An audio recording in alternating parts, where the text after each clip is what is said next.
Der skal ses på treboldsjonglering og hvordan man gør det. Først vise dig, hvordan det ser ud.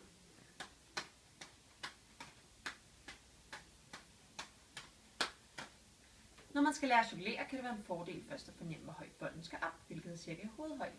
Det kan du gøre ved bare at kaste et enkelt bold. Prøv derefter at sætte 2 bolde sammen. Nummer 2 bold kastes, når den første når sin tophøjde, som er cirka pandehøjde.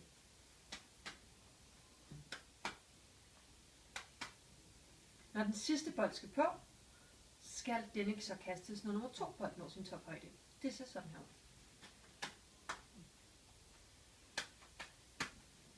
Herefter kan det sættes sammen, så man hele tiden kaster en bold, når den anden er oppe i sin tophøjde. Rigtig mange laver den fejl, at de slipper bolden for tidligt, hvorefter den stikker af. Her kan det være en fordel at føre bolden ind foran, slippe den sent og kaste den lige op over den anden, sådan her.